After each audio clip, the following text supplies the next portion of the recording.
You can't know for sure about all the fun that we have in historic Studio D until you come and visit us. To book your seat in our studio audience, just visit DelmarvaLife.com, click on our picture at the top of the page, or give us a call, 443-880-9116.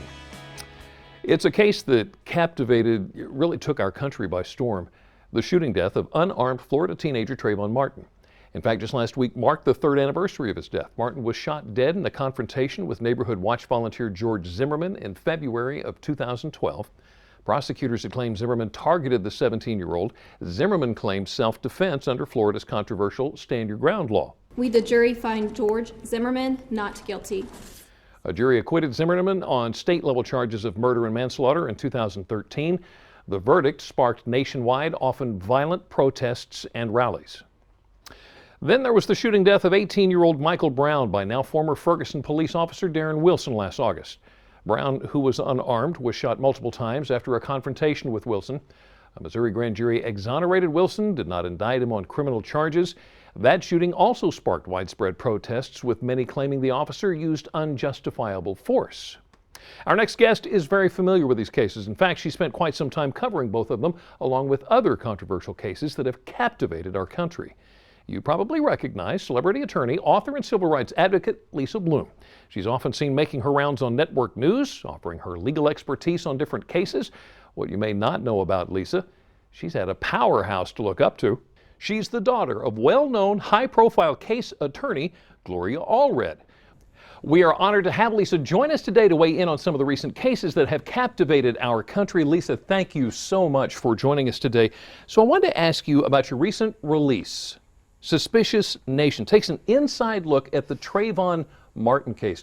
Yeah, my book's just out in paperback. I was very concerned about the injustice that I saw in the courtroom in the George Zimmerman case.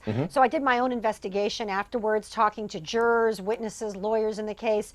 And frankly, the outcome is even more disturbing than I had realized, and it's all there in the book. Yeah. The second half of the book is about why we continue to see these cases of unarmed African Americans shot and killed, and what we can do about it to become a more egalitarian country. Okay, so you really got into this investigation. Did you find out anything that didn't necessarily make the headlines?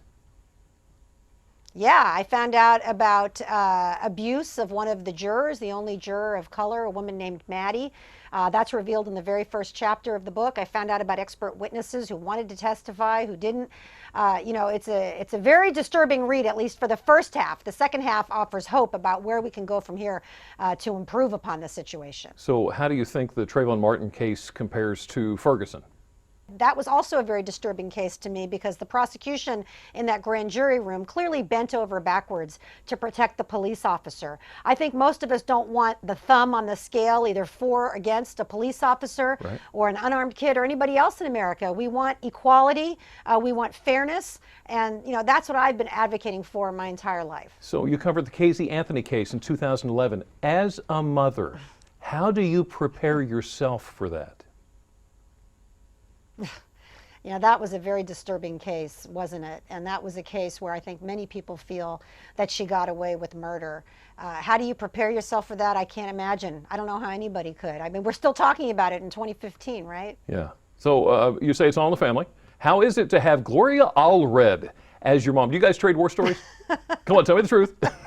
Yeah, we do. We used to practice law together, and now I have my own law firm. She has her own law firm, but we sure do. I mean, we both, for example, represent people in high-profile cases, and we represent ordinary people.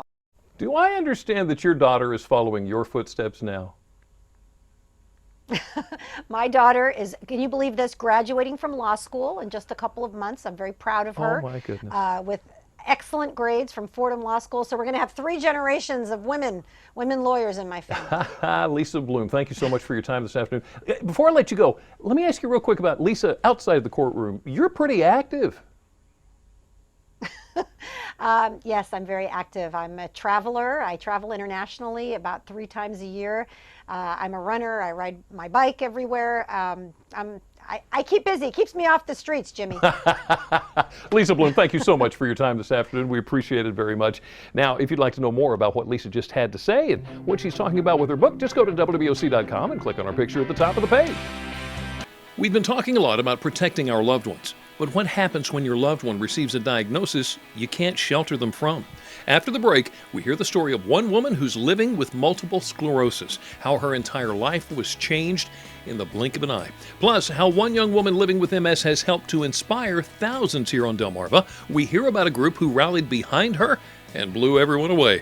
And what some researchers are saying is the answer to multiple sclerosis. You're going to find out about a new treatment for MS and how it's helped one man live a more fulfilling life. DelmarvaLife. We'll be right back.